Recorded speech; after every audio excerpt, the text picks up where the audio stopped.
Aku batalkan kartu kredit mertuaku setelah kulihat dia sedang memilih mobil mewah bersama istri siri suamiku. Mertua langsung marah-marah menelponku. Dasar wanita jalang. Aku tertawa puas sekali. Sebelum cerita dimulai, silahkan tulis di kolom komentar dari daerah mana saja teman-teman yang menonton cerita ini. Jangan lupa like dan subscribe agar channel ini bisa semakin berkembang dan mempersembahkan cerita yang lebih menarik lagi.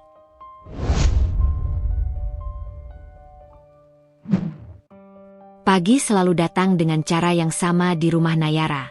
Tidak pernah terburu-buru, tidak pernah gaduh. Jam dinding di ruang tengah berdetak pelan, seolah ikut menjaga ritme hidup yang telah disepakati tanpa pernah dibicarakan. Pukul 5.30, Nayara bangun. Pukul 6 kurang seperempat, air panas di dapur sudah menyala. Pukul 6 tepat, aroma kopi mulai memenuhi udara. Nayara menyukai keteraturan. Bukan karena ia kaku, melainkan karena keteraturan memberinya rasa aman. Sebagai seseorang yang bekerja di bidang keuangan, angka, jadwal, dan kepastian adalah bagian dari kesehariannya. Ia terbiasa menyusun laporan dengan teliti, memeriksa ulang setiap detail, memastikan tidak ada celah yang bisa menjadi masalah di kemudian hari. Kebiasaan itu terbawa hingga ke rumah. Di dapur kecil yang selalu bersih, Nayara berdiri dengan rambut terikat rapi. Ia mengenakan daster sederhana berwarna pucat, tidak ada motif mencolok.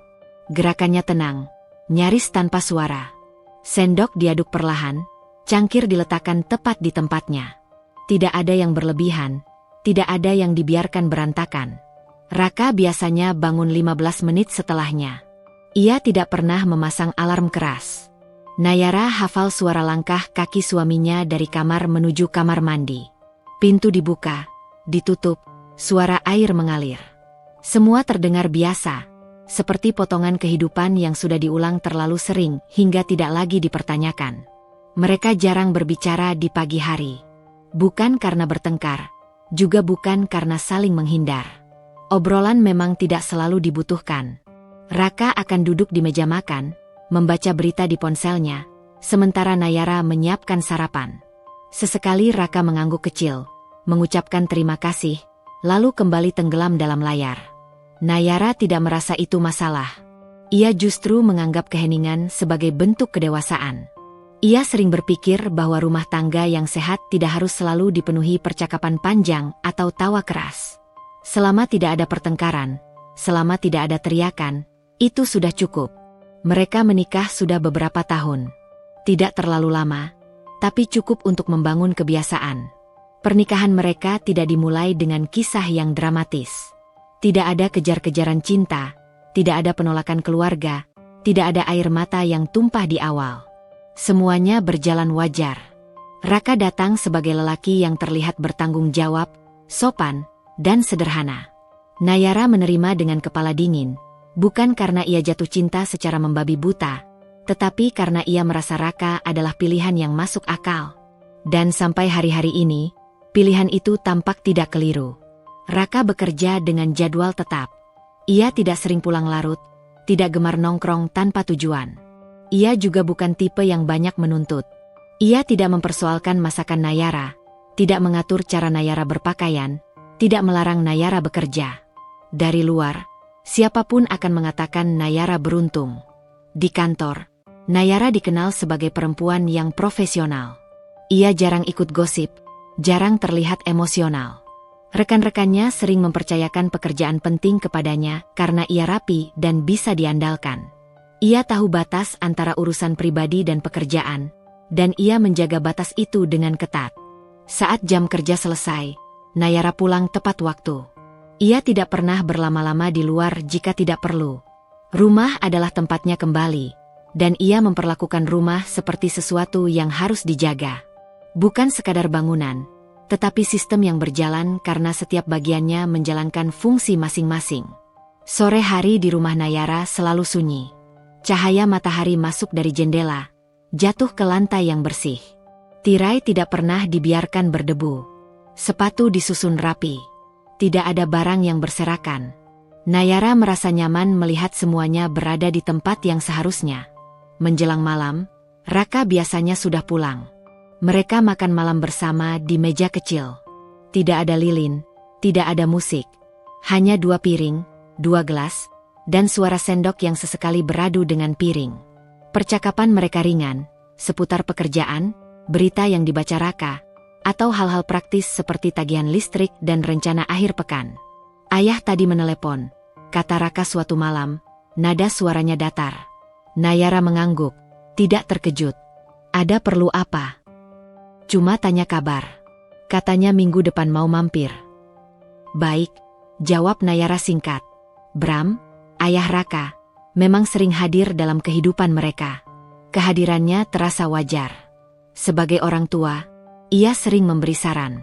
Kadang tentang keuangan, kadang tentang rumah, kadang tentang hal-hal kecil yang sebenarnya tidak perlu dikomentari. Namun Nayara tidak pernah menganggap itu sebagai gangguan. Bram bukan tipe mertua yang kasar atau terang-terangan mengatur. Ia berbicara dengan nada santai, sering dibungkus dengan kata-kata bijak. Ia suka bercerita tentang pengalamannya, tentang bagaimana seharusnya sebuah keluarga dijalankan. Raka selalu mendengarkan ayahnya dengan penuh hormat. Nayara mengikuti, meski tidak selalu sependapat. Saat Bram datang berkunjung, Nayara menyambutnya dengan sopan. Ia menyiapkan minuman, menyajikan makanan, memastikan semuanya cukup. Bram sering memuji rumah mereka, mengatakan bahwa Nayara pandai mengurus rumah tangga. Pujian itu terdengar tulus, meski ada nada seolah itu memang sudah seharusnya. Kamu ini beruntung, Raka, kata Bram suatu sore. Istrimu rapi. Sekarang jarang perempuan mau repot begini. Raka hanya tersenyum kecil. Nayara menunduk, tersenyum sopan. Ia tidak merasa tersinggung. Ia juga tidak merasa bangga berlebihan. Ia menerima kalimat itu seperti menerima cuaca. Tidak bisa diubah, tidak perlu dipermasalahkan. Bram kadang memberi saran tentang pengelolaan uang. Nayara yang bekerja di bidang keuangan sering dimintai pendapat. Bram tampak percaya padanya. Ia sering bertanya tentang investasi, tentang cicilan, tentang perencanaan.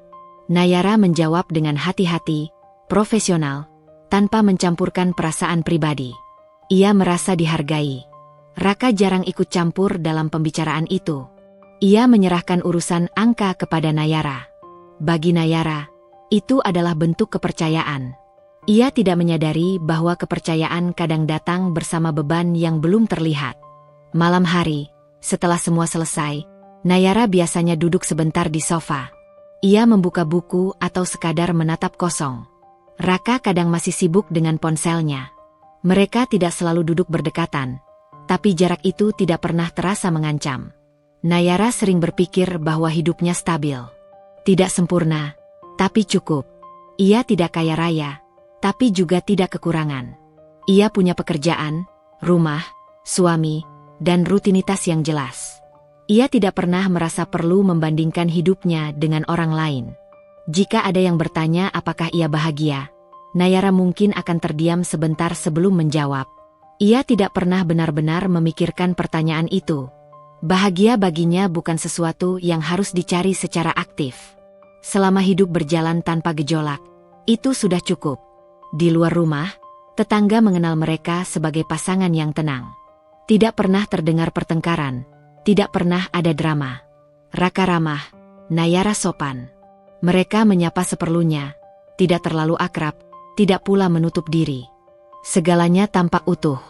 Namun di balik keteraturan itu, ada sesuatu yang bahkan Nayara sendiri belum bisa namai. Bukan kecurigaan, bukan ketidakpuasan.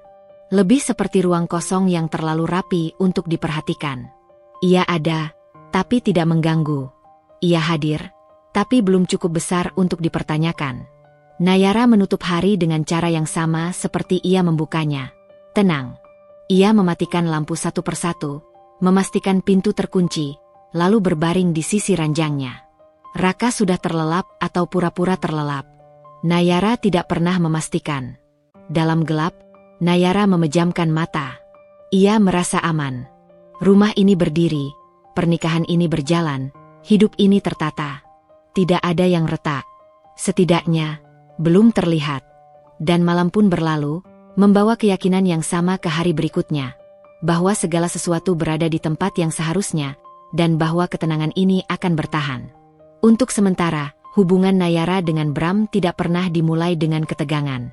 Sejak awal pernikahannya dengan Raka, Nayara memposisikan diri sebagai menantu yang sopan, tahu batas, dan tidak banyak menuntut. Ia tidak berusaha merebut perhatian, tidak pula menarik diri secara berlebihan. Ia datang sebagai bagian dari keluarga, menjalankan peran yang ia pahami dengan caranya sendiri. Bram sering menelepon di sela-sela kesibukan Nayara. Nada suaranya selalu terdengar ramah, bahkan akrab. Tidak ada perintah, tidak ada tekanan yang terasa di permukaan. Ia biasanya memulai dengan menanyakan kabar, menanyakan kesehatan, lalu bercerita sedikit tentang kesehariannya. Nayara mendengarkan dengan sabar. Ia menghargai orang yang lebih tua, apalagi ayah dari suaminya. "Raka baik-baik saja?" tanya Bram suatu siang. "Baik, Pak. Pulangnya juga teratur," jawab Nayara. "Syukurlah," kata Bram, lalu terdiam sejenak, seperti mencari kata. "Sekarang ini apa-apa memang serba mahal, ya?" Nayara hanya mengangguk meski Bram tidak bisa melihatnya. Ia terbiasa dengan percakapan semacam itu. Orang tua sering memulai keluhan dengan kalimat yang tampak ringan. Awalnya, Bram hanya meminta saran. Ia bertanya tentang cara mengatur pengeluaran, tentang cicilan yang lebih ringan, tentang pilihan kartu kredit yang memiliki keuntungan tertentu. Nayara menjelaskan dengan bahasa yang sederhana. Ia tidak merasa sedang dimanfaatkan. Ia merasa sedang membantu. Sebagai perempuan yang bekerja di bidang keuangan, Nayara terbiasa memisahkan emosi dan angka. Ia melihat masalah sebagai sesuatu yang bisa diselesaikan dengan perhitungan yang tepat. Ketika Bram bercerita tentang kebutuhan keluarga besar, Nayara mendengarkan tanpa menghakimi. Ia tahu tidak semua orang seberuntung dirinya yang memiliki penghasilan tetap dan sistem yang jelas.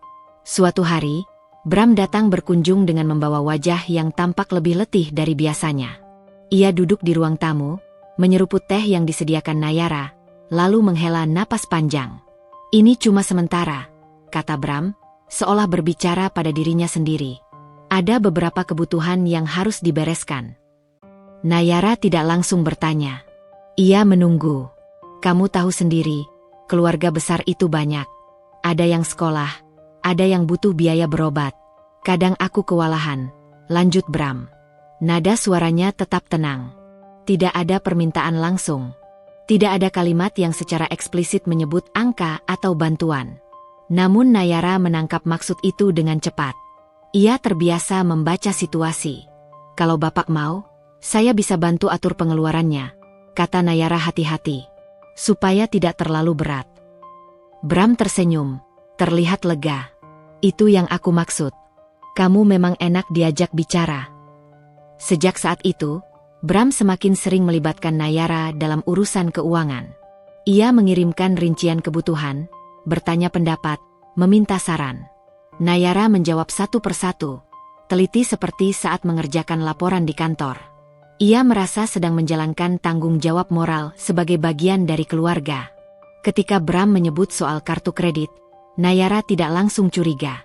Ia hanya memikirkan kemudahan.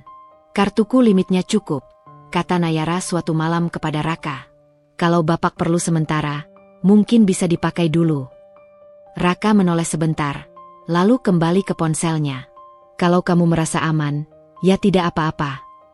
Tidak ada larangan. Tidak ada persetujuan penuh. Hanya kalimat netral yang menggantung di udara."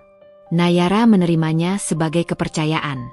Ia tidak menuntut Raka untuk lebih tegas. Ia menganggap sikap Raka wajar. Raka memang tidak pernah suka berdebat. Awalnya, penggunaan kartu itu sangat terkendali. Hanya untuk kebutuhan yang masuk akal. Biaya sekolah, pembayaran tertentu, keperluan mendesak. Nayara mencatat semuanya rapi. Ia tidak merasa terbebani. Angkanya masih dalam batas aman. Setiap kali Bram mengucapkan terima kasih, Nayara merasa apa yang ia lakukan benar. Bram selalu mengatakan bahwa bantuan itu sangat berarti. Ia memuji Nayara sebagai menantu yang bisa diandalkan, tidak perhitungan, dan mengerti kondisi keluarga. "Kamu ini seperti anak sendiri," kata Bram suatu kali. Kalimat itu membuat Nayara tersenyum. Ia merasa diterima. Ia merasa keberadaannya bukan sekadar pelengkap dalam rumah tangga Raka. Namun seiring waktu, permintaan itu mulai berubah bentuk. Tidak lagi berupa saran atau diskusi, melainkan pemberitahuan. Bram tidak lagi bertanya apakah Nayara keberatan. Ia hanya menyampaikan bahwa ada kebutuhan tertentu yang harus dipenuhi. Nanti ada tagihan yang perlu dibayar, kata Bram lewat telepon. Seperti biasa, ya. Nayara menjawab, baik, Pak. Ia tidak menghitung berapa kali kata itu keluar dari mulutnya. Baik. Kata yang terdengar sederhana, tapi perlahan mengikat. Tagihan kartu kredit mulai bertambah. Nayara masih bisa mengendalikannya. Ia memindahkan sebagian pengeluaran, menyesuaikan anggaran pribadi. Ia tidak mengeluh. Baginya, membantu orang tua adalah bentuk bakti. Ia tidak ingin menjadi menantu yang dikenal pelit atau tidak peduli.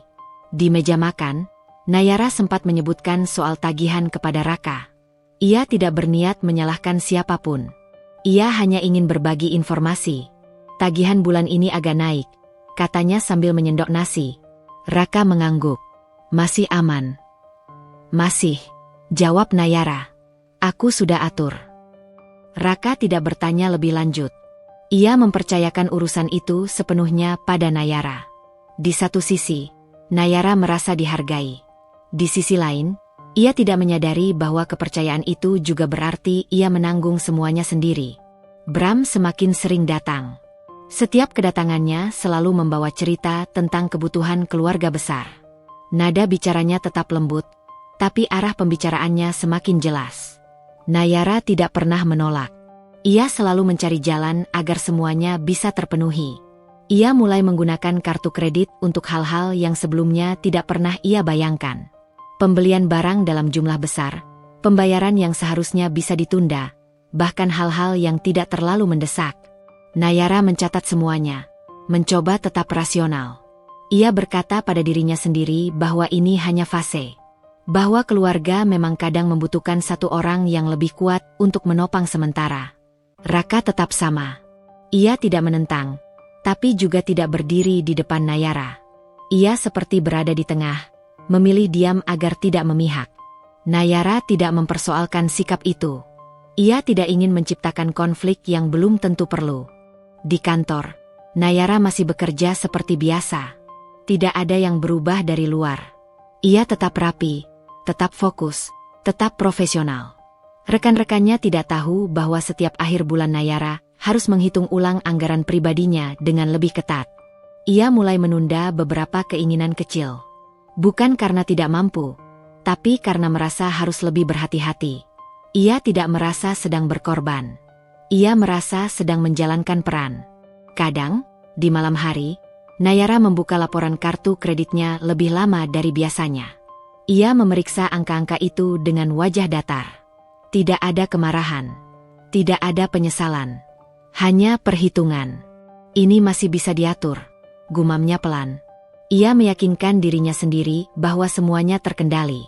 Bahwa ia tahu batas. Bahwa ia tidak akan membiarkan keadaan menjadi berlebihan.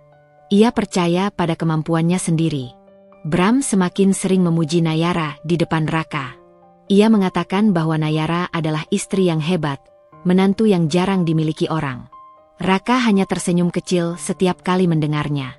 Ia tidak menanggapi panjang. Pujian itu membuat Nayara merasa lelah dengan cara yang aneh. Bukan lelah fisik, melainkan lelah yang tidak bisa ia jelaskan. Namun ia mengabaikannya.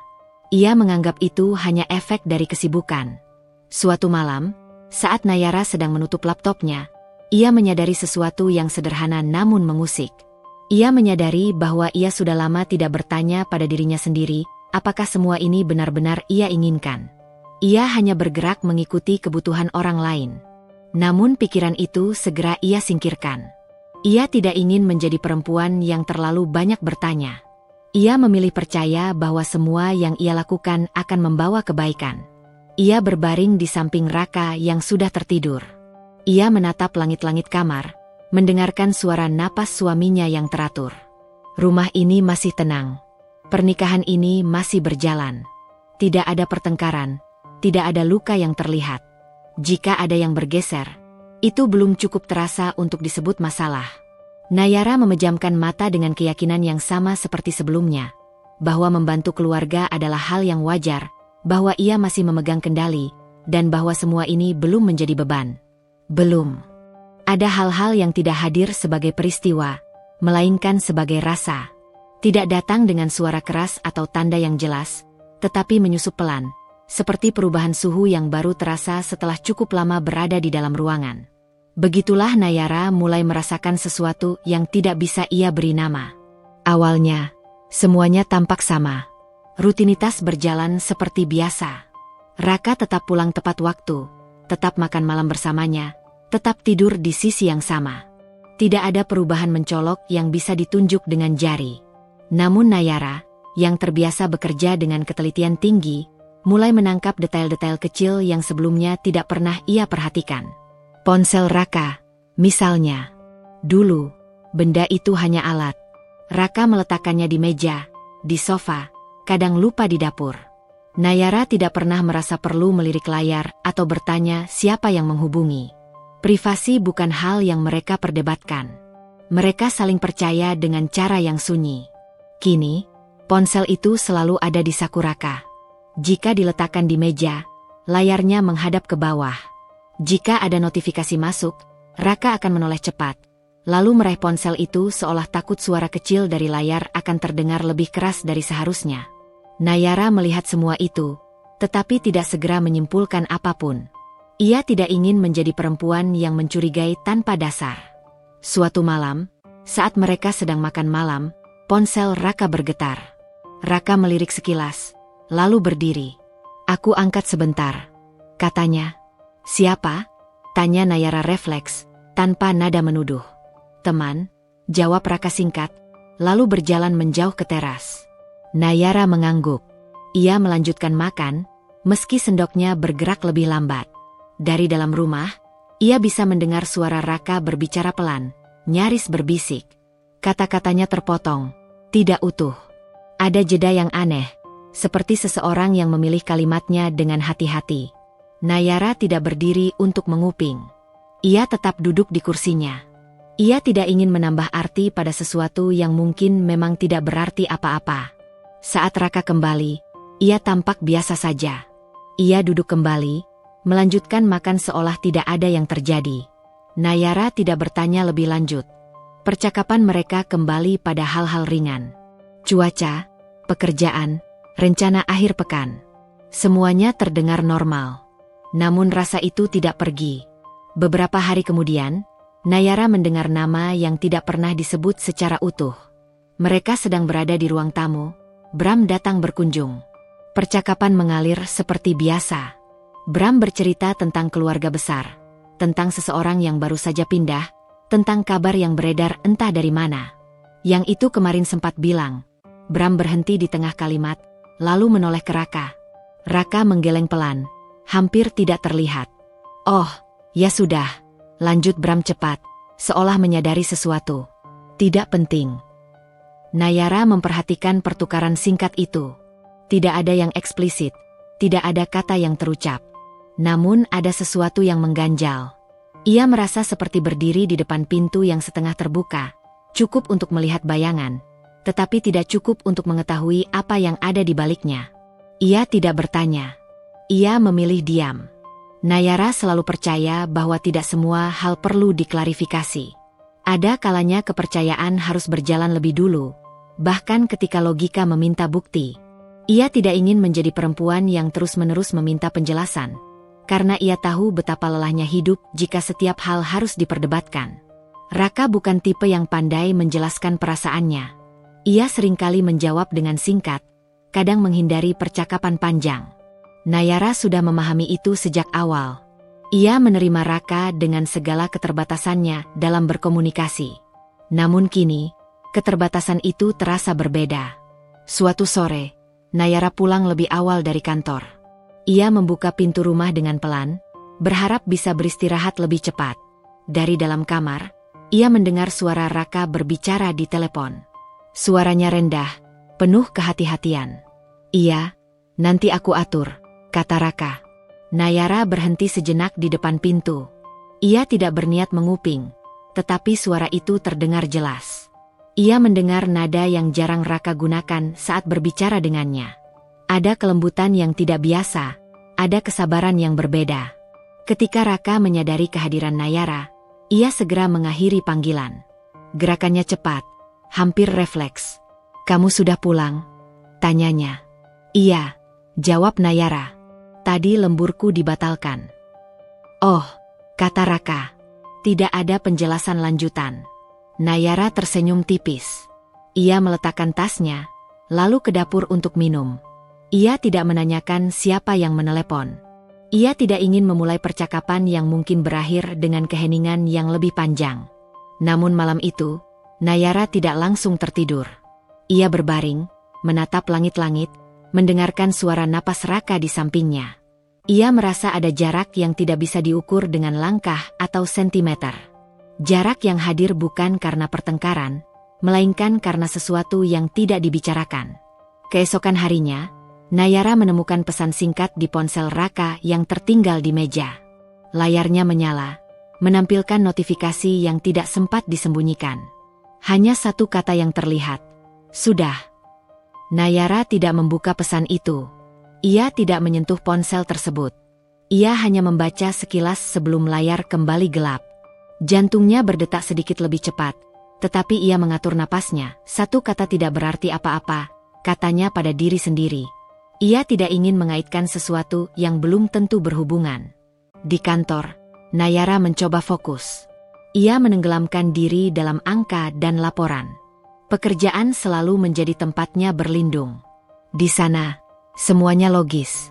Di sana, setiap masalah memiliki solusi yang jelas. Namun bahkan di antara barisan angka, pikirannya melayang. Ia teringat percakapan yang terpotong, ponsel yang dijaga, nama yang hampir disebut. Ia mulai menyadari bahwa kelelahan bukan hanya datang dari pekerjaan atau tanggung jawab keluarga, melainkan dari usaha untuk terus-menerus meyakinkan diri sendiri. Raka tidak berubah secara drastis. Ia tetap memperlakukan Nayara dengan sopan. Ia tidak bersikap kasar, tidak menghilang, tidak menunjukkan tanda-tanda yang bisa dengan mudah dituduh. Justru itulah yang membuat Nayara ragu untuk merasa curiga. Tidak ada bukti, tidak ada alasan yang cukup kuat. Suatu malam, Nayara memberanikan diri bertanya, dengan cara yang paling ringan.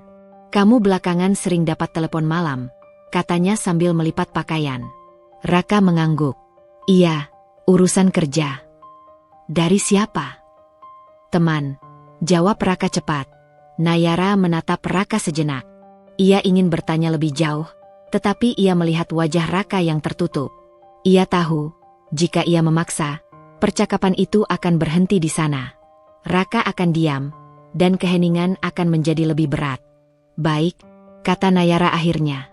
Ia tidak melanjutkan. Ia tidak menuntut.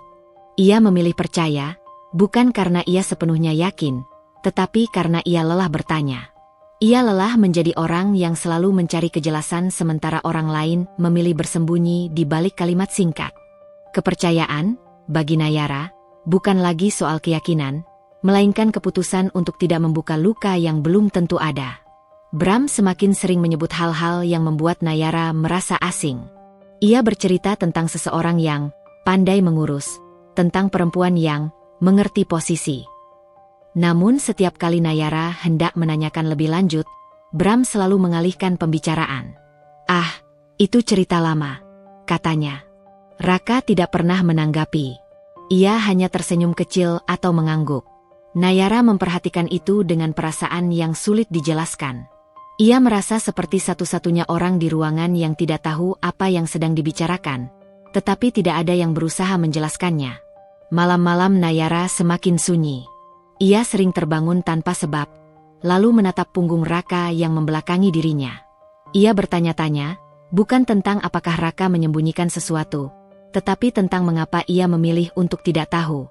Ia menyadari bahwa bertanya membutuhkan tenaga. Dan Nayara, entah sejak kapan, mulai kehabisan tenaga untuk itu. Ia pernah mendengar bahwa tidak semua perempuan ingin tahu segalanya. Sebagian memilih bertahan di wilayah abu-abu, karena hitam dan putih terlalu menyakitkan. Nayara tidak tahu apakah ia termasuk yang pertama atau yang kedua. Ia hanya tahu bahwa untuk saat ini, ia memilih diam. Pembaca mungkin akan melihat tanda-tanda itu sebagai peringatan.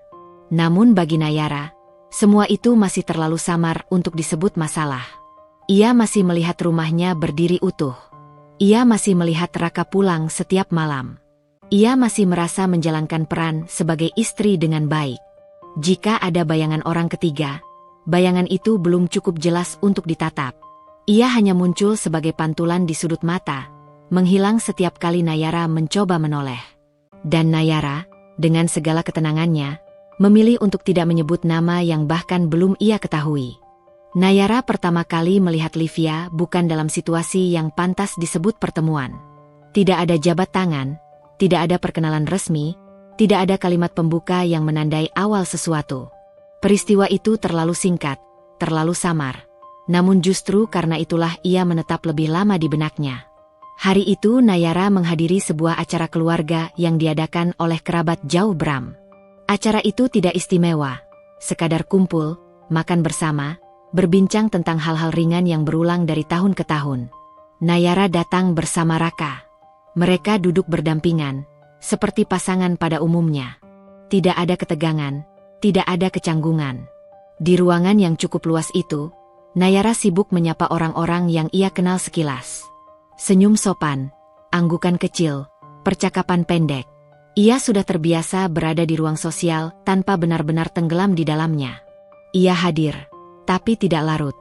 Lalu, di tengah riuh suara dan tawa, pandangannya tertarik pada seorang perempuan yang berdiri agak jauh dari keramaian. Perempuan itu tidak berbicara banyak. Ia berdiri dengan postur tegak, mengenakan pakaian sederhana namun terlihat mahal. Rambutnya tertata rapi, tidak berlebihan. Wajahnya tenang, nyaris tanpa ekspresi yang bisa dibaca. Ia tersenyum sesekali, bukan untuk menarik perhatian, melainkan sebagai respons yang cukup. Nayara tidak tahu mengapa matanya tertahan lebih lama dari seharusnya. Mungkin karena perempuan itu tidak tampak seperti orang yang sedang berusaha menyesuaikan diri. Ia terlihat seperti seseorang yang sudah tahu posisinya. Saat Bram berjalan mendekat ke arah perempuan itu, sikapnya berubah. Nayara yang mengenal Bram cukup lama bisa melihat perbedaan kecil itu. Nada suara Bram menjadi lebih lunak. Senyumnya lebih lebar, lebih berhati-hati. Ia berbicara seolah sedang memilih kata agar tidak salah ucap. Nayara tidak mendengar apa yang mereka bicarakan. Jarak dan kebisingan ruangan membuat percakapan itu tidak sampai ke telinganya. Namun bahasa tubuh Bram cukup jelas.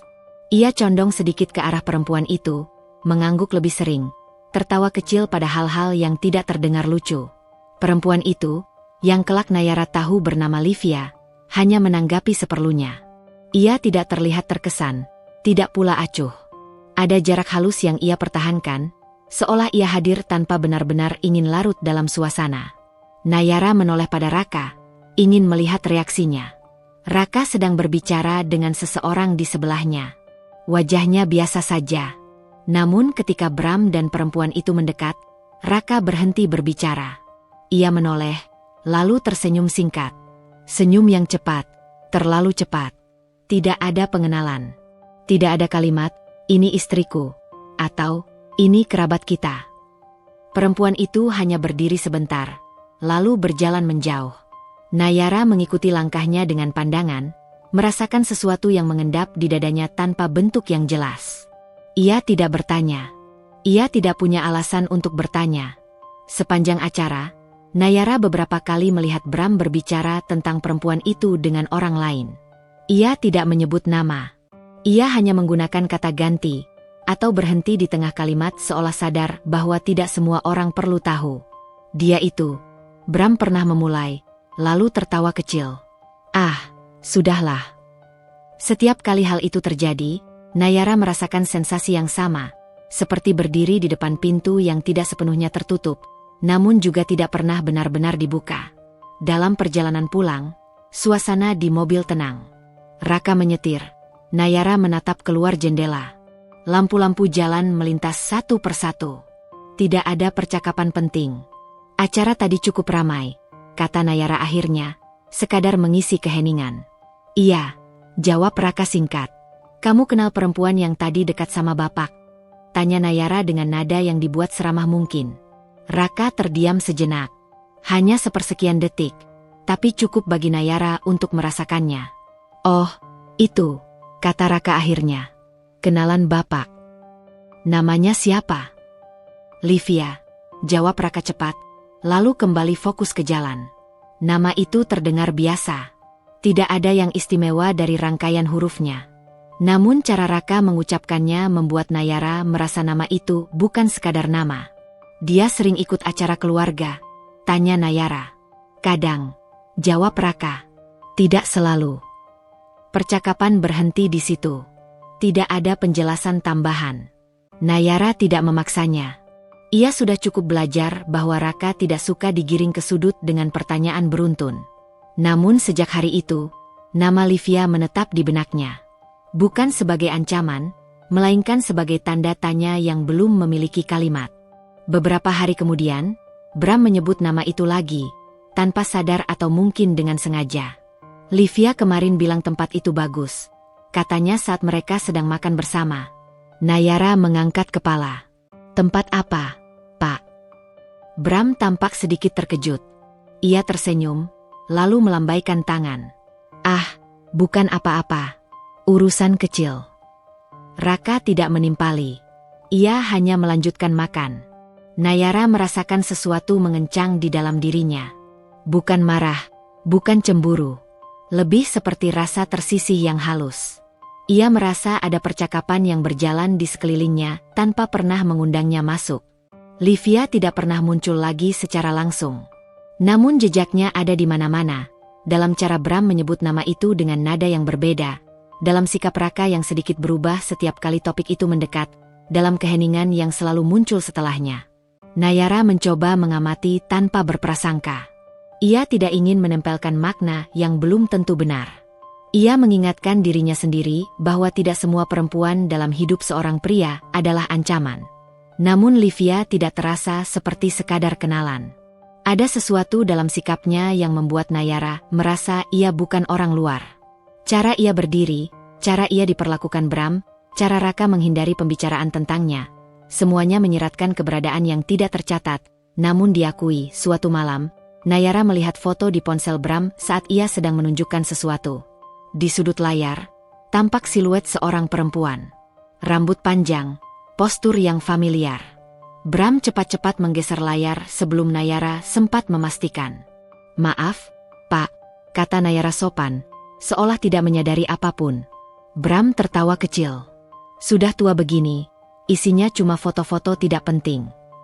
Namun Nayara tahu, ada sesuatu yang disembunyikan bukan karena tidak penting. Melainkan karena terlalu penting untuk diperlihatkan. Di rumah, Nayara kembali menjalani rutinitasnya. Ia bekerja, mengurus rumah, berbicara seperlunya dengan Raka. Tidak ada perubahan yang bisa dilihat dari luar. Namun di dalam dirinya, ada lapisan baru yang mulai terbentuk.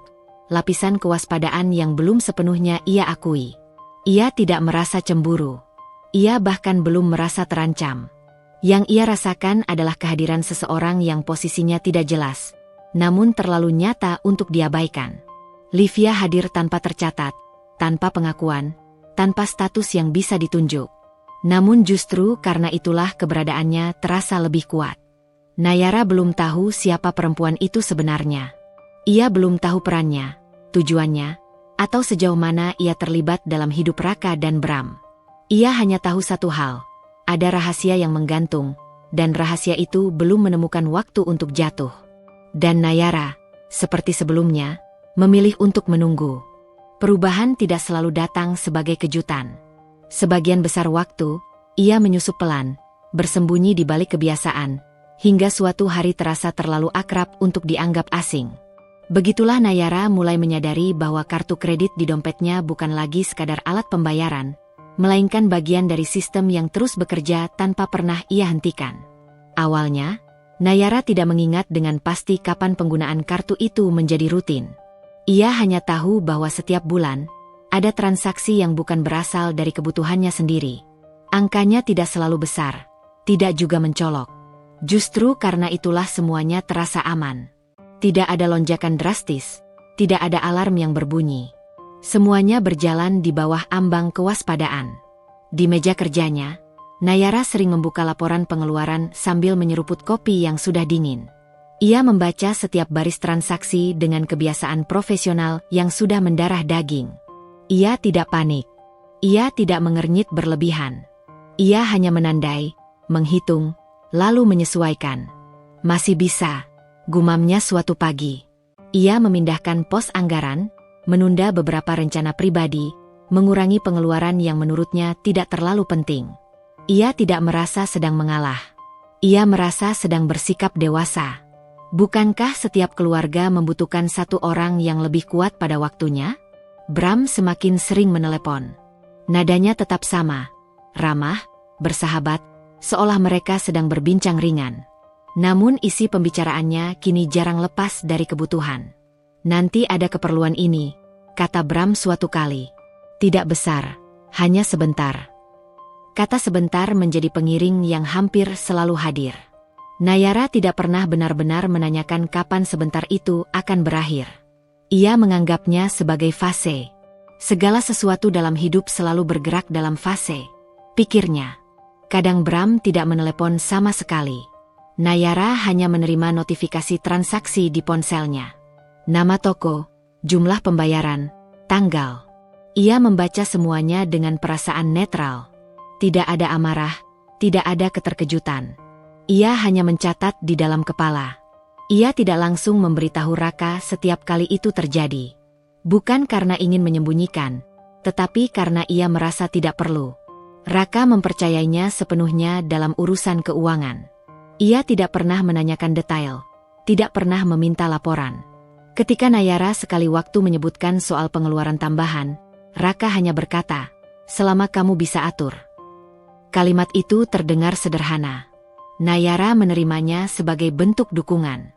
Ia tidak menuntut Raka untuk ikut terlibat lebih jauh. Ia merasa mampu mengendalikan semuanya sendiri. Namun perlahan, kata mengendalikan mulai kehilangan maknanya. Pengeluaran yang tadinya bersifat mendesak mulai bergeser menjadi kebutuhan yang tidak bisa ia kategorikan dengan jelas. Ada pembayaran untuk hal-hal yang tidak pernah dibicarakan sebelumnya. Ada transaksi di tempat-tempat yang tidak biasa. Nayara masih menahan diri untuk tidak bertanya terlalu banyak. Ia tidak ingin terlihat perhitungan. Dalam benaknya, citra seorang menantu yang baik adalah seseorang yang tidak membuat orang tua merasa tidak enak. Nayara tidak ingin menjadi perempuan yang setiap bantuannya diikuti dengan pertanyaan. Ia ingin memberi tanpa syarat, setidaknya untuk saat ini. Di kantor, Nayara tetap tampil rapi dan terkendali. Tidak ada yang tahu bahwa ia kini harus memutar angka lebih sering.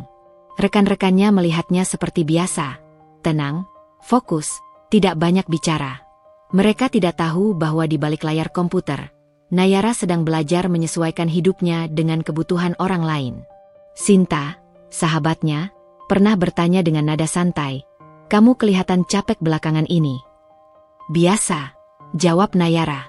"Kerjaan lagi padat." Ia tidak menceritakan apapun. Bukan karena ia tidak percaya pada Sinta, tetapi karena ia sendiri belum tahu bagaimana menjelaskan sesuatu yang belum ia anggap masalah. Di rumah, Bram semakin sering datang. Ia duduk di ruang tamu dengan sikap santai, seperti seseorang yang merasa berada di tempatnya sendiri. Ia tidak lagi sungkan meminta tolong secara langsung. "Nayara, ini nanti bisa dibantu dulu, ya?" katanya sambil menyebutkan kebutuhan tertentu. Nayara mengangguk. "Baik, Pak." Raka biasanya ada di sana, mendengarkan tanpa komentar. Ia tidak menyela, tidak juga menentang. Nayara sempat menunggu. Mungkin Raka akan berkata sesuatu, mungkin ia akan menawarkan solusi lain. Namun Raka tetap diam. Keheningan itu menjadi jawaban yang tidak pernah diucapkan. Suatu malam, Nayara membuka dompetnya dan memperhatikan kartu kredit itu lebih lama dari biasanya. Bentuknya tidak berubah. Warnanya sama. Namun rasanya berbeda. Kartu itu kini seperti memiliki hidupnya sendiri, bergerak dari satu kebutuhan ke kebutuhan lain tanpa pernah bertanya. Ia teringat dirinya sendiri beberapa bulan lalu, ketika kartu itu hanya digunakan untuk keperluan pribadi, membeli kebutuhan rumah, membayar tagihan, sesekali memanjakan diri dengan hal kecil. Kini, semua itu harus dipikirkan ulang. Ia tidak merasa kehilangan. Ia hanya merasa bergeser. Ini tidak apa-apa, katanya pelan pada dirinya sendiri. Semua masih dalam batas. Namun batas itu mulai kabur. Bram semakin jarang mengucapkan terima kasih secara langsung. Bukan karena ia tidak tahu berterima kasih, tetapi karena bantuan itu telah menjadi kebiasaan. Sesuatu yang hadir secara otomatis, tanpa perlu diminta dengan cara khusus. Nayara tidak menuntut ucapan terima kasih. Ia tidak melakukannya untuk dihargai. Namun perubahan kecil itu tidak luput dari perhatiannya. Ia menyadari bahwa apa yang awalnya dianggap sebagai bantuan, perlahan berubah menjadi kewajiban yang tidak pernah disepakati. Raka tetap sama. Ia pulang, makan malam, berbincang ringan. Tidak ada pertengkaran. Tidak ada tanda-tanda rumah tangga mereka bermasalah. Justru itulah yang membuat Nayara terus menahan diri. Bagaimana mungkin ia mengeluh ketika segalanya tampak baik-baik saja? Ia mulai merasa bahwa beban tidak selalu datang dalam bentuk yang berat. Kadang ia datang sebagai sesuatu yang terus-menerus, halus, dan tidak pernah berhenti. Seperti tetesan air yang tidak terasa menyakitkan, tetapi perlahan mengikis. Suatu sore, Nayara menerima pesan dari bank tentang batas kredit yang mendekati maksimum. Ia membaca pesan itu 2 kali. Ia tidak panik. Ia membuka laptop, menghitung ulang, memastikan semuanya masih bisa diatur. Ia berhasil menurunkan angka itu sedikit dengan memindahkan dana. Namun untuk pertama kalinya, ia merasakan sesuatu yang menyerupai kelelahan emosional. Bukan karena angka-angka itu, melainkan karena ia menyadari bahwa ia sendirian dalam mengatur semuanya. Malam itu, Nayara duduk di samping Raka yang sedang menonton televisi. Kita mungkin perlu atur ulang keuangan, katanya pelan. Raka menoleh. Kenapa? Pengeluaran agak banyak belakangan. Raka mengangguk. Kamu bisa atur, kan? Kalimat itu kembali terucap. Nayara tersenyum tipis. Bisa. Ia tidak mengatakan bahwa bisa tidak selalu berarti ringan. Ia tidak mengatakan bahwa ia mulai merasa lelah. Ia tidak ingin mengubah keseimbangan yang selama ini terlihat stabil. Di dalam dirinya, Nayara masih meyakini satu hal, bahwa semua ini adalah bagian dari bakti. Bahwa membantu keluarga adalah kewajiban moral, bukan beban. Bahwa selama ia masih mampu, ia tidak berhak mengeluh. Ia belum menyadari bahwa terlalu bisa diandalkan juga memiliki harga. Dan harga itu tidak selalu dibayar dengan uang. Hari itu Nayara tidak merencanakan apapun selain pulang lebih awal. Ada rapat yang dibatalkan mendadak, sesuatu yang jarang terjadi, dan ia merasa berhak memanfaatkan waktu luang itu untuk dirinya sendiri. Ia ingin membeli beberapa kebutuhan rumah yang sudah lama tertunda, mungkin juga sekadar berjalan tanpa tujuan jelas. Bukan untuk mencari hiburan, hanya untuk bernapas lebih panjang dari biasanya. Langit sore tampak bersih. Matahari belum sepenuhnya turun, memantulkan cahaya ke kaca-kaca gedung yang dilewatinya. Nayara mengemudi dengan kecepatan stabil, pikirannya kosong, atau setidaknya ia mengira begitu. Ia tidak sedang memikirkan Raka, tidak juga Bram. Ia hanya mengikuti arus jalan, menikmati jeda yang jarang ia dapatkan. Saat melewati sebuah pusat otomotif yang cukup besar, Nayara memperlambat laju mobilnya. Bukan karena ingin berhenti, melainkan karena lalu lintas mendadak padat. Dari balik kaca depan, ia melihat deretan showroom dengan lampu terang meski hari belum gelap. Mobil-mobil dipajang rapi, mengilap, seolah berdiri di panggung kecil masing-masing. Nayara menunggu lampu lalu lintas berubah hijau ketika pandangannya tertarik pada sebuah sosok yang terasa familiar. Ia tidak langsung mengenali wajahnya. Yang ia kenali pertama kali adalah cara berdirinya. Postur yang ia lihat berkali-kali di ruang tamunya sendiri. Bram berdiri di depan salah satu mobil, berbicara dengan seorang tenaga penjual. Gerak tangannya santai, penuh keyakinan. Ia tampak seperti seseorang yang sedang membuat keputusan besar, bukan sekadar melihat-lihat. Nayara mengernyit pelan.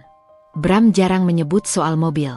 Setahunya, kendaraan yang ia miliki masih berfungsi dengan baik. Nayara hampir melanjutkan perjalanannya, menganggap itu bukan urusannya, sampai ia melihat siapa yang berdiri di sisi Bram. Perempuan itu berdiri sedikit di belakang, tapi cukup dekat untuk terlihat sebagai bagian dari percakapan. Rambutnya terurai rapi, pakaiannya sederhana namun jelas bukan sembarang. Ia tidak banyak bergerak, hanya sesekali mengangguk, sesekali menoleh ke arah mobil yang sedang dibicarakan. Nayara tidak membutuhkan waktu lama untuk mengenalinya.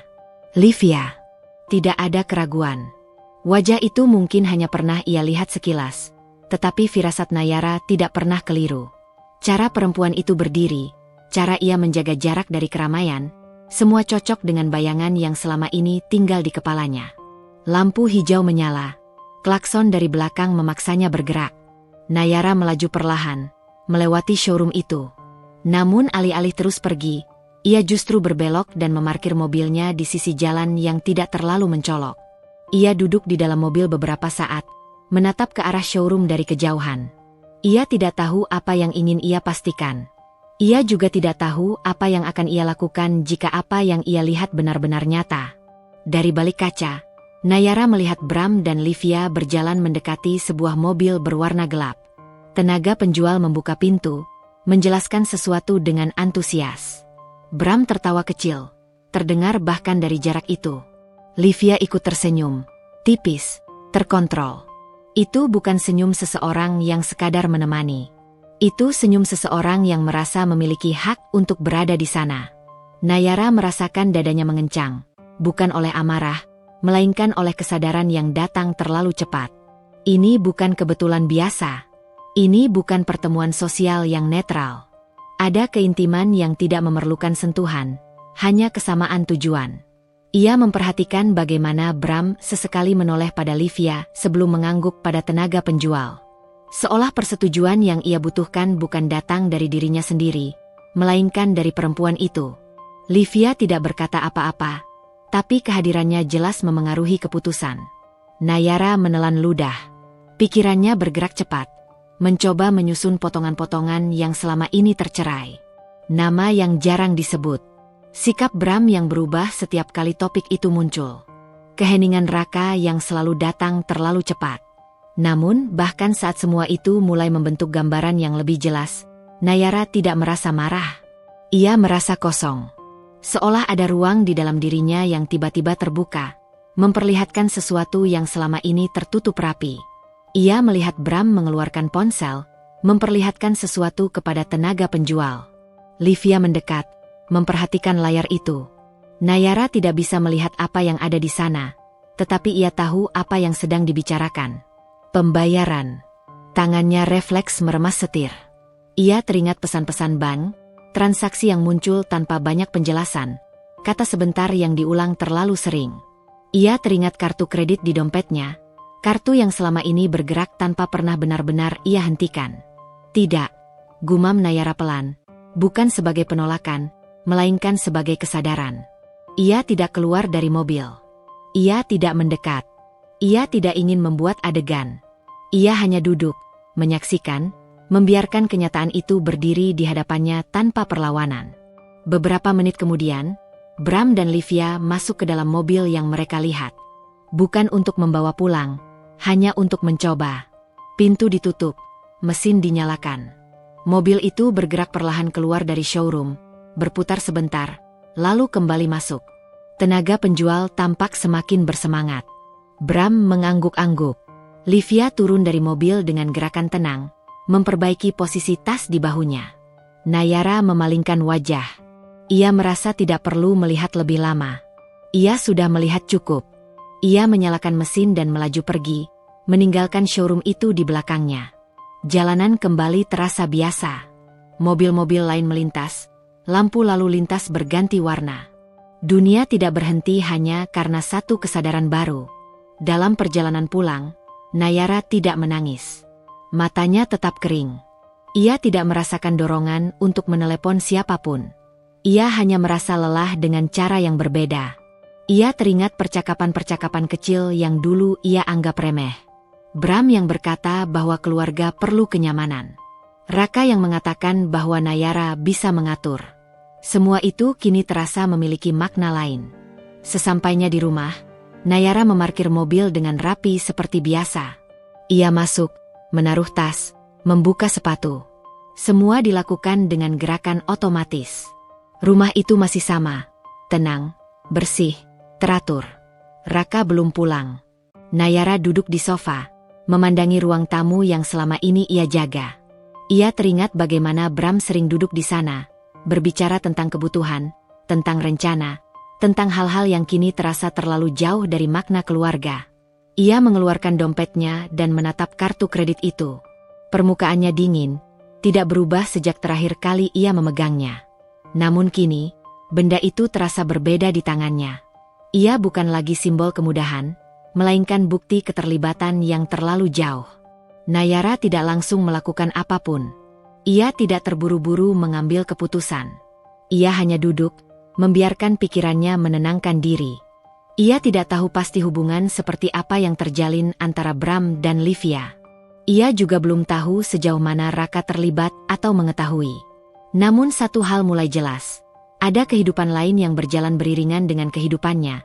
Dan kehidupan itu sebagian dibiayai oleh sesuatu yang berada di bawah namanya. Malam itu, Raka pulang seperti biasa. Mereka makan malam bersama. Percakapan ringan kembali terjadi. Raka bercerita tentang pekerjaannya. Nayara mendengarkan, menanggapi seperlunya. Tidak ada perubahan yang tampak dari luar. Bapak tadi menelepon, kata Raka di tengah makan. Oh. Nayara mengangkat kepala. Ada apa? Tidak ada yang penting, jawab Raka cepat. Cuma cerita. Nayara mengangguk. Ia tidak bertanya lebih lanjut. Ia sudah terlalu lelah untuk menggali sesuatu yang jelas tidak akan diberi jawaban utuh. Malam itu, Nayara kembali membuka laporan keuangannya. Ia menelusuri transaksi satu persatu, dengan ketelitian yang sama seperti sebelumnya. Namun kali ini, setiap angka terasa memiliki wajah. Setiap pembayaran terasa memiliki cerita. Ia tidak marah. Ia tidak panik. Ia hanya menyadari bahwa ketenangan yang selama ini ia jaga mulai retak, bukan karena konflik, melainkan karena kesadaran. Showroom itu mungkin hanya satu tempat, satu momen. Namun bagi Nayara, ia menjadi titik di mana bayangan berubah menjadi bentuk. Tidak utuh, tidak jelas, tetapi cukup nyata untuk tidak bisa diabaikan. Ia menutup laptop, mematikan lampu, dan berbaring di ranjang. Raka sudah tertidur di sisinya. Nayara menatap langit-langit, mendengarkan suara malam. Ia belum siap untuk bertanya. Ia belum siap untuk berbicara. Namun sesuatu di dalam dirinya telah bergeser. Dan ia tahu, setelah hari itu, tidak ada lagi transaksi yang benar-benar terasa netral. Keputusan itu tidak lahir dari amarah. Ia juga tidak muncul sebagai reaksi spontan yang didorong emosi sesaat. Keputusan itu tumbuh perlahan, seperti sesuatu yang telah lama dipikirkan tanpa disadari. Nayara sendiri tidak ingat kapan pertama kali benihnya muncul. Ia hanya tahu, pagi itu, ketika membuka mata, pikirannya terasa lebih jernih dari biasanya. Rumah masih sunyi. Raka sudah berangkat lebih awal karena ada urusan kantor. Tidak ada pesan tertinggal, tidak ada percakapan yang terpotong. Nayara duduk di tepi ranjang beberapa saat, menenangkan napasnya. Ia tidak merasa gugup. Ia juga tidak merasa ragu. Ia hanya merasa cukup. Di meja makan, secangkir kopi mengepul pelan. Nayara menatap cairan hitam itu tanpa benar-benar meminumnya. Ia memikirkan kembali apa yang ia lihat di showroom beberapa hari lalu. Ia tidak mengulang adegan itu di kepalanya dengan detail yang menyakitkan. Ia hanya mengingat satu hal, ekspresi Bram yang yakin, dan sikap Livia yang seolah keputusan sudah berada di tangannya. Dan di antara keduanya, ada namanya sendiri, tidak disebut, tidak diakui, tetapi digunakan. Nayara berdiri, mengambil ponselnya, lalu duduk kembali. Tangannya bergerak tanpa tergesa. Ia membuka aplikasi perbankan yang sudah sangat familiar baginya. Semua tampilan terasa biasa. Angka-angka tersusun rapi. Tidak ada tanda bahaya yang berkedip.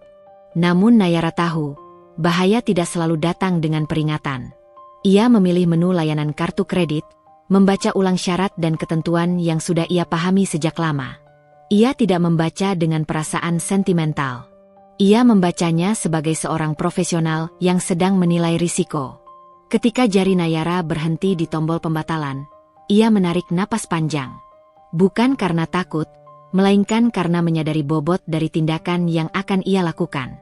Ia tahu, setelah ini, tidak akan ada jalan kembali yang sama. Ia menekan tombol itu. Tidak ada suara dramatis. Tidak ada notifikasi keras. Hanya satu kalimat singkat yang muncul di layar. Permintaan Anda sedang diproses. Nayara menatap layar itu beberapa detik, lalu meletakkan ponselnya. Dadanya terasa ringan dengan cara yang tidak ia duga. Tidak ada rasa bersalah yang datang menyergap. Tidak ada juga kepuasan yang berlebihan. Yang ia rasakan hanyalah kendali yang kembali ke tempatnya. Ia tidak memberitahu siapapun. Tidak kepada Raka. Tidak kepada Bram. Ia tidak merasa perlu berdiskusi. Selama ini, penggunaan kartu itu juga tidak pernah dibicarakan secara terbuka.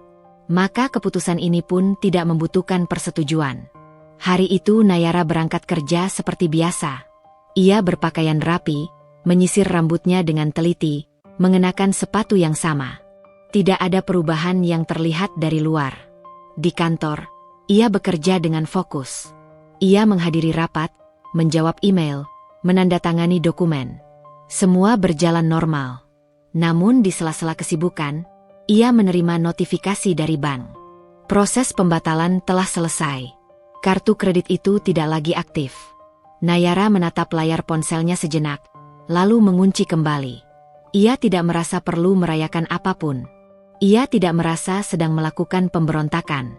Ia hanya merasa telah menutup satu pintu yang seharusnya memang tidak dibuka terlalu lama. Sore harinya, Bram menelepon. Nayara melihat nama itu muncul di layar. Ia tidak langsung mengangkat. Ia membiarkan panggilan itu berdering beberapa saat, bukan karena ingin menghindar, tetapi karena ia ingin memastikan nada suaranya tetap tenang. "Ya, Pak," jawab Nayara akhirnya. "Nayara." Suara Bram terdengar lebih tajam dari biasanya. "Ini kenapa kartu itu tidak bisa dipakai?" Nayara tidak terkejut. Ia sudah menduga pertanyaan itu akan datang. Ia hanya tidak menyangka akan datang secepat ini. "Oh, saya batalkan," jawab Nayara singkat. "Apa maksudmu dibatalkan?" Nada suara Bram naik. "Ini kan biasa dipakai." Nayara menahan diri untuk tidak menjelaskan panjang lebar. Ia tahu, penjelasan tidak selalu membawa pemahaman. Kadang justru membuka ruang untuk perdebatan yang tidak perlu. "Saya sedang menata ulang keuangan," katanya pelan. "Untuk sementara, kartu itu saya tutup." Tanpa bilang-bilang. Bram terdengar tidak percaya. "Kamu ini bagaimana, Nayara?" Nada itu membuat Nayara tersenyum tipis, meski Bram tidak bisa melihatnya. Selama ini, ia selalu dianggap sebagai orang yang bisa diandalkan. Orang yang siap sedia. Orang yang tidak merepotkan. Keputusan ini, bagi Bram, jelas terasa seperti pelanggaran terhadap peran itu. "Saya tidak bermaksud merepotkan siapapun, Pak," jawab Nayara. "Saya hanya mengambil keputusan atas sesuatu yang memang atas nama saya." Hening di seberang sana. Beberapa detik yang terasa lebih panjang dari biasanya. "Kamu tahu akibatnya?" tanya Bram akhirnya, nadanya dingin. "Saya tahu," jawab Nayara. Ia memang tahu. Ia tahu bahwa keputusan ini akan mengganggu kenyamanan seseorang. Ia tahu bahwa ia akan dianggap egois. Ia tahu bahwa kata bakti akan dipertanyakan. Namun untuk pertama kalinya, Nayara tidak merasa perlu membela diri. Percakapan itu berakhir tanpa salam panjang. Bram menutup telepon dengan nada yang jelas tidak puas. Nayara meletakkan ponselnya kembali di tas, lalu melanjutkan pekerjaannya. Di dalam dirinya, tidak ada gemuruh. Tidak ada rasa ingin menangis. Ia hanya merasa tenang dengan cara yang baru. Malamnya, Raka pulang seperti biasa. Ia tampak lelah. Mereka makan malam bersama. Nayara menyajikan makanan. Raka makan tanpa banyak bicara. Rutinitas tetap berjalan. "Kamu baik-baik saja?" tanya Raka akhirnya, mungkin menangkap sesuatu yang berbeda. "Baik," jawab Nayara. Ia tidak menjelaskan lebih lanjut. Ia menunggu, jika Raka ingin bertanya. Namun Raka tidak melanjutkan. Ia hanya mengangguk, lalu kembali diam. Setelah makan, Raka menerima telepon. Nayara melihat bagaimana ekspresi wajahnya berubah. Ia tidak mendengar isi pembicaraan itu, tetapi ia bisa menebak siapa di seberang sana. Raka menutup telepon dan duduk kembali. "Bapak marah," katanya singkat. Nayara mengangguk. "Aku tahu." "Kamu kenapa tidak bilang dulu?" tanya Raka. Nadanya bukan marah, lebih bingung. Nayara menatap Raka lama. Ia tidak mencari kata yang indah. Ia hanya mengatakan apa yang selama ini ia pendam. Karena selama ini, tidak pernah ada diskusi ketika kartuku dipakai. Raka terdiam. Ia tidak segera menjawab. Wajahnya menunjukkan sesuatu yang jarang Nayara lihat, keraguan. "Aku cuma ingin semuanya tenang," kata Raka akhirnya. "Aku juga," jawab Nayara. "Tapi tenang bukan berarti aku harus selalu mengalah." Percakapan itu berhenti di sana. Tidak ada pertengkaran. Tidak ada teriakan. Namun jarak di antara mereka terasa lebih jelas dari sebelumnya. Malam itu, Nayara duduk sendirian di ruang tamu. Lampu redup. Rumah terasa lebih luas dari biasanya. Ia menyadari bahwa keputusan yang ia ambil tidak hanya memengaruhi keuangan, tetapi juga posisi dirinya di dalam rumah tangga ini. Ia tidak tahu apa yang akan terjadi selanjutnya. Ia tidak menyusun rencana besar. Ia hanya tahu bahwa ia tidak lagi ingin menjadi seseorang yang terus digunakan tanpa pernah ditanya. Keputusan itu memang diambil tanpa diskusi. Namun bagi Nayara, itu bukan tanda keras kepala. Itu tanda bahwa untuk pertama kalinya, ia mendengarkan dirinya sendiri. Dan meski rumah ini masih berdiri, Nayara bisa merasakan bahwa sesuatu telah berubah. Tidak meledak, tidak runtuh, tetapi bergeser dengan pasti. Perubahan paling nyata tidak selalu terlihat. Kadang ia hanya terdengar, melalui nada suara yang tak lagi disaring, melalui kata-kata yang tidak lagi disusun dengan sopan. Nayara menyadari hal itu pagi setelah keputusan yang ia ambil. Tidak ada keributan di rumah. Tidak ada pintu dibanting. Tidak ada pertengkaran yang memecah sunyi. Namun udara di antara mereka terasa berbeda. Seperti sesuatu yang telah ditarik terlalu kencang dan dibiarkan begitu saja.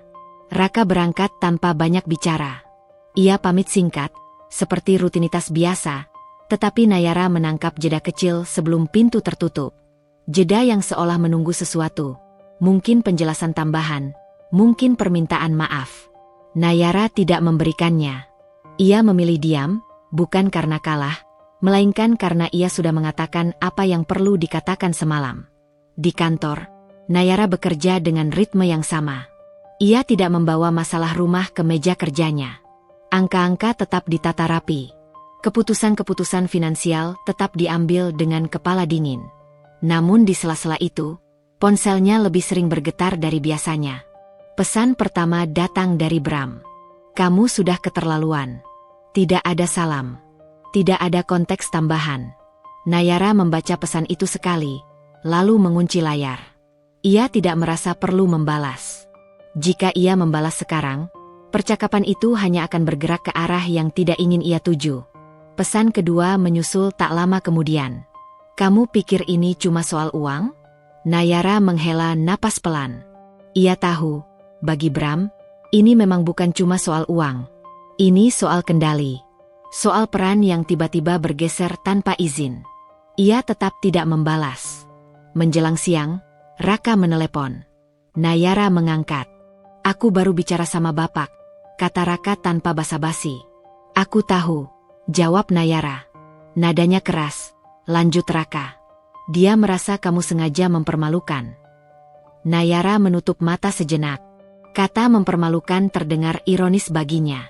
Selama ini, ia tidak pernah merasa dihormati secara terbuka. Namanya tidak pernah disebut ketika keputusan besar diambil. Namun ketika ia menarik diri, itu dianggap sebagai serangan. "Aku tidak berniat mempermalukan siapapun," kata Nayara tenang. "Aku hanya menghentikan sesuatu yang seharusnya tidak berjalan sejauh itu." Raka terdiam beberapa detik. "Kamu tahu Bapak orangnya seperti apa?" "Aku tahu," jawab Nayara. "Justru karena itu." Percakapan itu berakhir tanpa kesepakatan. Raka tidak memihak sepenuhnya. Ia juga tidak menyerang. Ia berada di tengah, posisi yang selama ini paling nyaman baginya, dan paling melelahkan bagi Nayara. Sore harinya, Nayara menerima panggilan dari nomor yang tidak ia simpan. Ia tahu siapa itu bahkan sebelum mengangkat. Nayara. Suara Bram terdengar begitu panggilan tersambung. Tidak ada sapaan ramah. Tidak ada upaya menahan emosi. Kamu sekarang merasa paling benar, ya? Nayara berdiri dari kursinya dan berjalan ke sudut ruangan yang lebih sepi. Ia tidak ingin percakapan ini terdengar oleh rekan kerja lain. Saya hanya mengambil keputusan atas nama saya sendiri, Pak. Jawabnya. Keputusan. Bram tertawa pendek, tanpa humor. Kamu pikir semua ini bisa jalan tanpa kami? Nayara mendengarkan. Ia tidak memotong. Ia membiarkan Bram meluapkan kekecewaannya. Kata-kata itu mengalir deras, tentang keluarga, tentang pengorbanan, tentang bagaimana Nayara seharusnya tahu diri sebagai menantu. Ada satu hal yang membuat Nayara terdiam sejenak. Bukan karena ia tersinggung, melainkan karena ia akhirnya mendengar dengan jelas posisi dirinya di mata Bram. Ia bukan bagian dari keluarga. Ia adalah sumber daya. Pak, kata Nayara setelah Bram berhenti sejenak untuk menarik napas. Saya tidak menolak membantu. Saya hanya menolak dimanfaatkan tanpa batas. Kamu terlalu banyak belajar dari buku, balas Bram tajam. Hidup ini soal pengorbanan. Nayara hampir tersenyum. Selama ini, pengorbanan selalu datang dari arah yang sama. Ia tidak mengatakan itu. Ia hanya menjawab singkat, saya sudah berkorban. Panggilan itu ditutup sepihak. Nayara kembali ke mejanya dengan langkah stabil. Ia tidak merasa menang. Ia juga tidak merasa kalah. Ia hanya merasa lelah, tetapi bukan lelah yang membuatnya ingin mundur. Malamnya, suasana rumah semakin sunyi. Raka pulang lebih lambat dari biasanya. Wajahnya terlihat tegang. Ia duduk di sofa tanpa menyalakan televisi. Bapak benar-benar marah, katanya. Nayara menyeduh teh dan duduk di seberangnya. Aku tidak mengharapkan dia senang. Kamu tahu akibatnya. Raka mengulang kalimat yang pernah diucapkan Bram. Nayara mengangguk. Aku tahu. Tapi aku juga tahu akibatnya kalau aku terus diam. Raka menatapnya lama. Untuk pertama kalinya, Nayara melihat ketidaknyamanan yang nyata di wajah suaminya.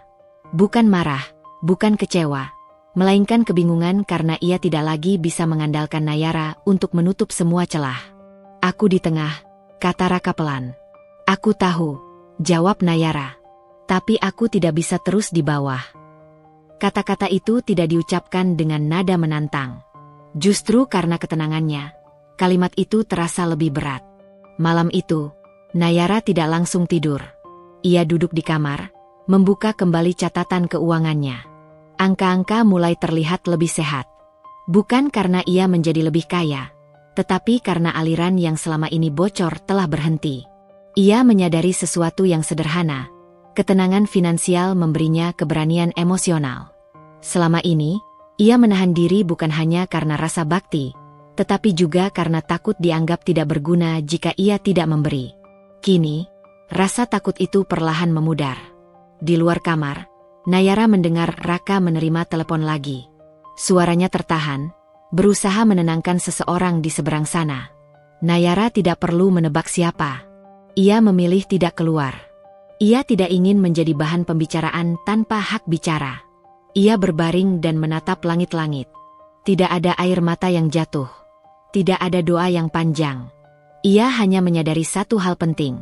Setelah keputusan itu, semua orang mulai menunjukkan wajah aslinya. Dan anehnya, Nayara tidak merasa hancur oleh itu. Ia justru merasa lebih mengenal rumah yang selama ini ia tinggali. Rumah yang terlihat utuh dari luar, tetapi ternyata dibangun di atas kebiasaan diam dan pengorbanan sepihak. Bab ini belum menutup apapun. Ia hanya membuka ruang yang lebih luas bagi suara-suara yang selama ini ditahan. Termasuk suara Nayara sendiri. Segalanya berubah ketika Nayara mendengar namanya diucapkan dengan cara yang tidak pernah ia dengar sebelumnya. Bukan sebagai menantu yang bisa diandalkan. Bukan sebagai istri yang rapi dan patuh. Melainkan sebagai masalah. Perubahan itu tidak datang dari satu kejadian besar. Ia muncul dari potongan-potongan kecil yang terhubung perlahan, seperti benang yang akhirnya terlihat membentuk pola. Nayara menyadarinya dari cara orang-orang mulai berbicara, lebih berhati-hati di depannya, atau justru terlalu terang-terangan di belakangnya. Pagi itu, Nayara menerima pesan dari salah satu kerabat Raka. Pesan singkat, isinya tampak netral, namun terasa canggung. "Kamu sehat, Nay? Lama nggak kelihatan." Nayara membaca pesan itu sambil menghela napas pelan. Ia tahu pesan semacam itu bukan sekadar basa-basi. Itu pembuka. Ia membalas dengan sopan, seperlunya, tanpa menanyakan apapun. Ia tidak ingin membuka ruang percakapan yang berujung pada penilaian.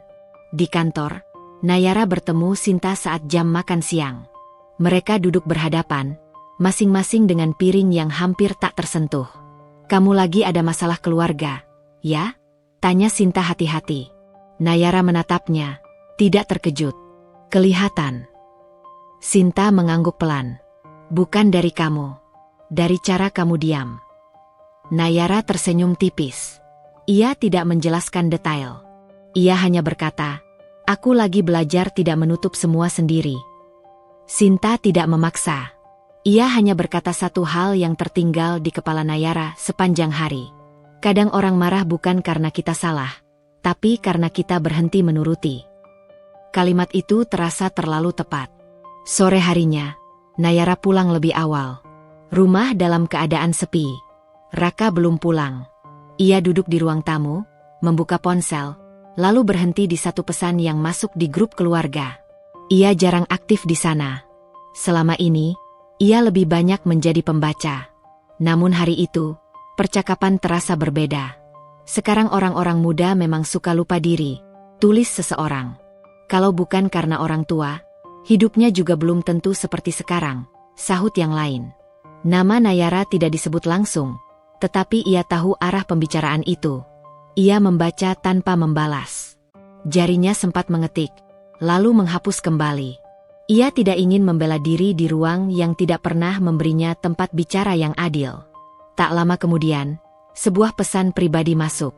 Dari Bram. "Kamu sekarang jadi bahan omongan keluarga." Nayara menatap layar cukup lama sebelum menjawab. "Saya tahu, Pak." Jawaban itu singkat. Tidak defensif. Tidak meminta maaf. "Kamu tidak merasa bersalah?" balas Bram. Nayara menarik napas. Pertanyaan itu terdengar seperti tuduhan, bukan pencarian pemahaman. "Saya merasa bertanggung jawab pada diri saya sendiri," tulis Nayara akhirnya. Balasan itu lama datang. Ketika muncul, isinya membuat Nayara terdiam. "Kamu sudah berubah." Ia membaca kalimat itu berulang kali. Kata berubah selama ini sering dipakai sebagai peringatan, seolah perubahan selalu berarti pembangkangan. Padahal Nayara merasa ia baru saja berhenti berpura-pura. Malam itu, Raka pulang dengan wajah lelah. Ia tidak langsung makan. Ia duduk, membuka sepatu dengan gerakan lambat, lalu berkata tanpa menatap Nayara, "Keluarga besar mulai ribut." Nayara menuangkan air ke gelas Raka, meletakkannya di meja. "Aku tahu.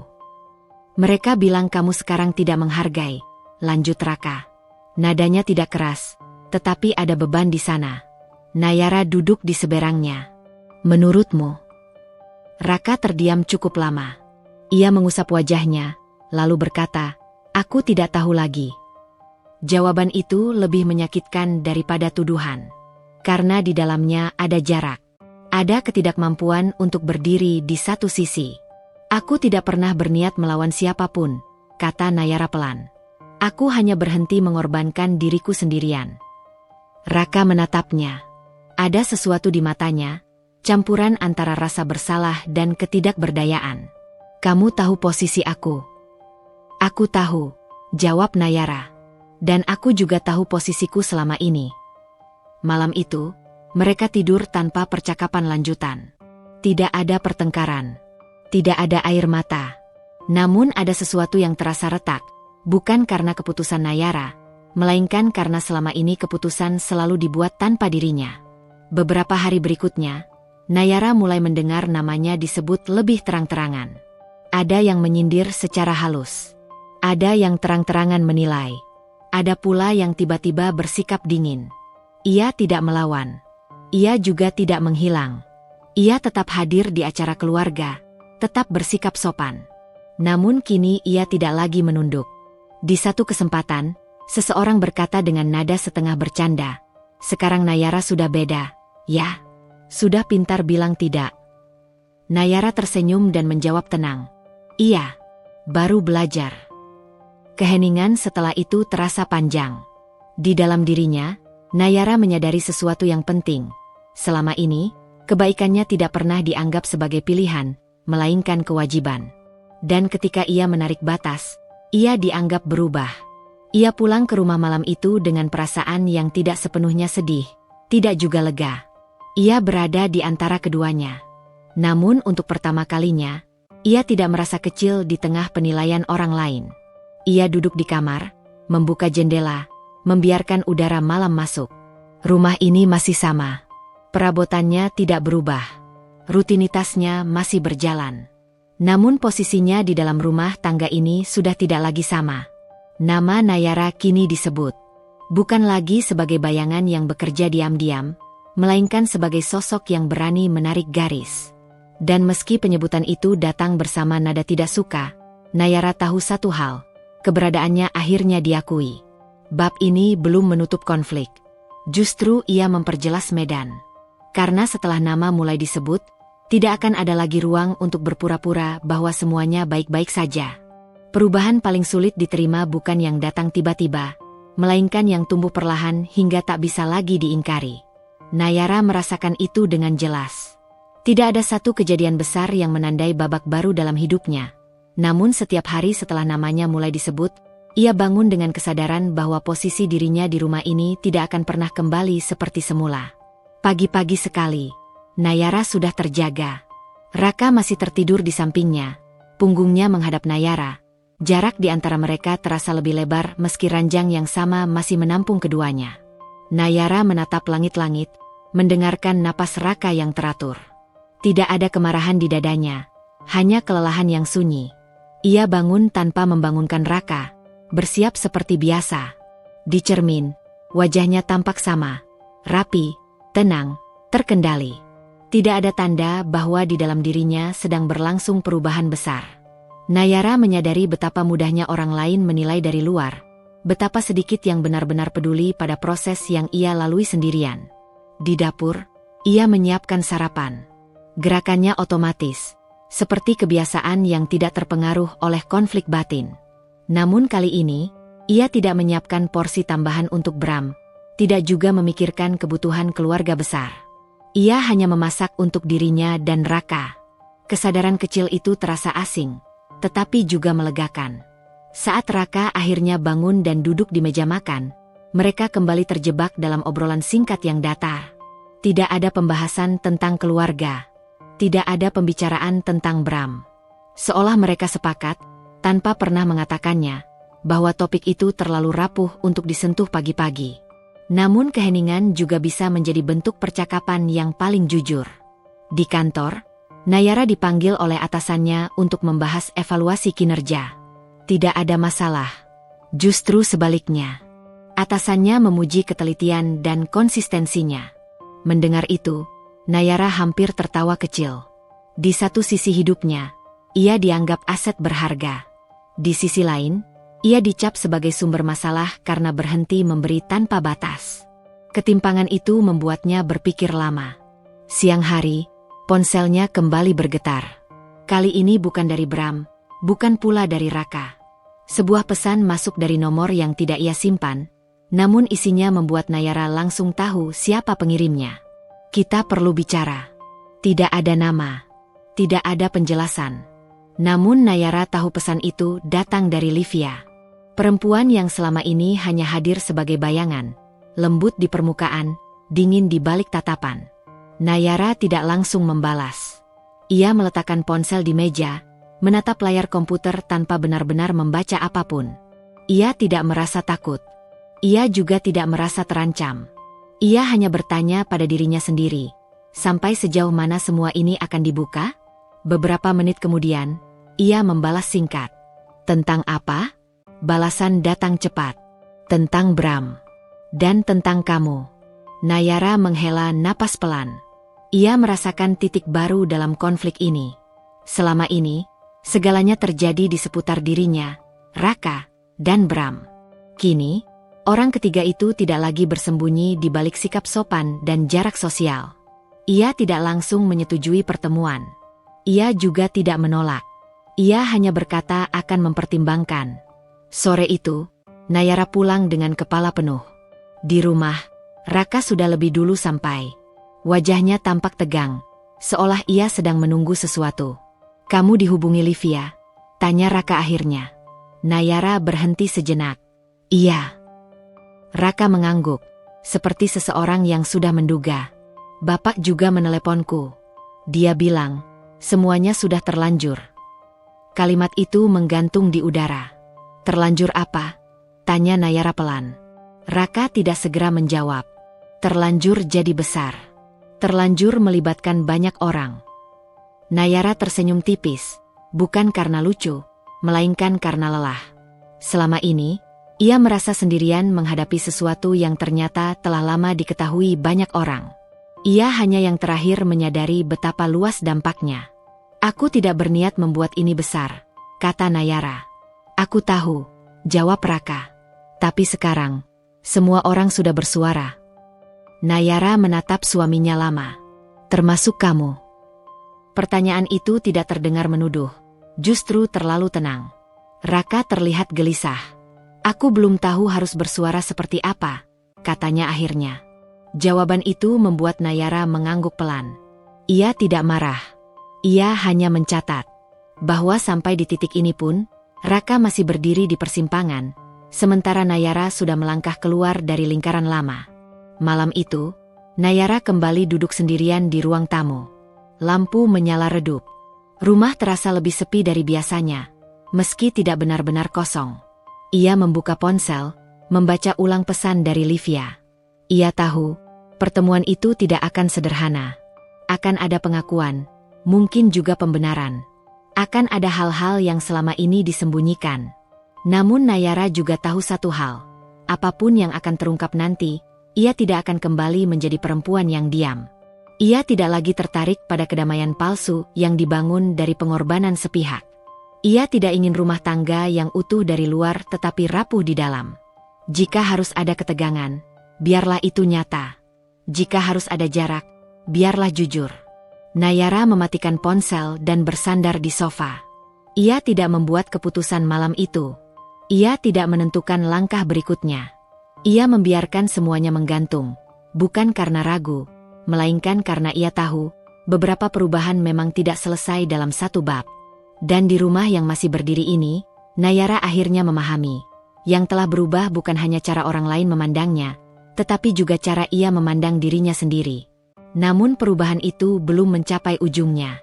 Masih ada percakapan yang tertunda, kebenaran yang belum sepenuhnya terbuka, dan hubungan yang belum diuji sampai batasnya.